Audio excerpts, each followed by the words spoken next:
चीमा साहब, वक्त ज़ाय के बगैर आपकी तरफ मैं सवाल लेकर आता हूँ। खान साहब, ये 20 तारीख के बाद किसी भी वो कॉल देने वाले हैं। 27 मार्च को बड़ी तादाद में आवाम को जमा करके सब कुछ बता तो चुके हैं, फिर अब दोबारा से आवाम को जमा करने का मकसद क्या है? आप लोग इलेक्शन चाहते हैं, वो मुतालबा आपको इलेक्शन कमीशन से या हुकूमत से करना पड़ेगा।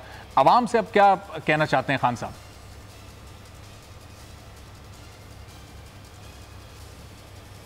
अच्छा अरबाब, मैंने रिक्वेस्ट की थी, हमारी पार्टी पॉलिसी है, गवर्नमेंट का एक बंदा बैठेगा और हमारा भी एक बैठेगा। मेरे सेनेटर राना मकबूल साहब की बड़ी इज्जत है, अच्छा। मंदोहेल साहब की बड़ी इज्जत है, दोस्त है, दोनों मेरे भाई हैं।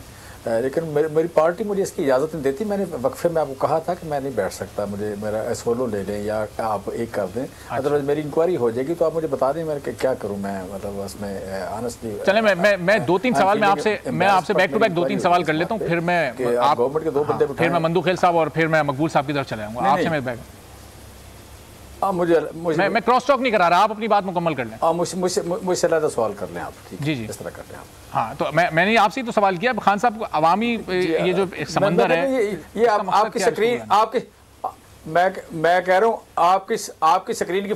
आपकी स्क्रीन की फोटो आ जाएगी और साथ मेरे से अपना वो वजाहत मांग लेंगे। मैं एक्सप्लेन नहीं कर सकूंगा, मैं असल में मैं ये कह रहा हूँ। अदरवाइज देखें, राना मकबूल साहब के होते हुए मुझे क्या एतराज़ है, या आप कह लें मंदोखेल साहब के होते हुए, भाई हैं मेरे दोनों। आपकी स्क्रीन की फोटो आ जाएगी, मैं फारग हो जाऊँगा, मुनासिब नहीं है। तो हाँ, अब सवाल कर रहे हैं, इस तरह का मैं सवाल। जी जी जी, मैं कह रहा हूँ, आप खान साहब ने जो आवाम को बुलाया है, 20 के बाद कोई किसी वक्त कॉल देने वाले हैं। 27 मार्च को खान साहब सब कुछ तो बता चुके हैं, ख़त लहरा चुके हैं, ख़त के अंदर जो मंदरजात मौजूद थे वो आवाम को बता चुके हैं। अब मकसद क्या है आवाम को बुलाने का?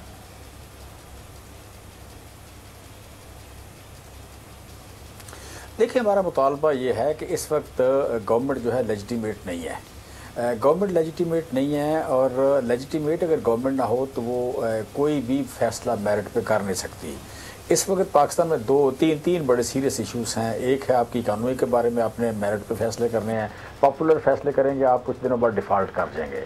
और दूसरा है कि आप ये जो आपकी खारजा पॉलिसी है, खारजा पॉलिसी के हवाले से इस वक्त आपके रीजनल कंट्रीज़ और हैं, और आप किसी और को करना चाहते हैं। सो रीजनल कंट्रीज़ के साथ आप अगर ट्रेड नहीं करते, रिलेशनशिप नहीं है आपके अमनो अमान नहीं है, तो फिर किस तरह मतलब आप कह रहे हैं कि सर्वाइव कर सकते हैं? पूरी दुनिया में ट्रेड 70% रीजनल है। हम अपने रीजनल कंट्रीज़ के साथ को ख़रीद नहीं सकते, को बेच नहीं सकते, हम उनको विज़िट नहीं कर सकते, हम उनके साथ टाइज़ जो है वो अमेरिका से पूछ के बनानी है।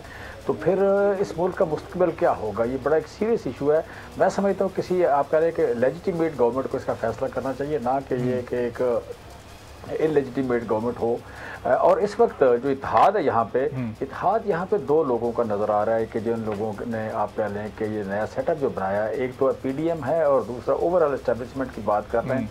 उसमें हम अगर बात करें तो मतलब अदलिया है या आर्मी है, तो एक उनका शायद। सब्सक्राइब करें और बेल दबाएं ताकि कोई खबर रह न जाए।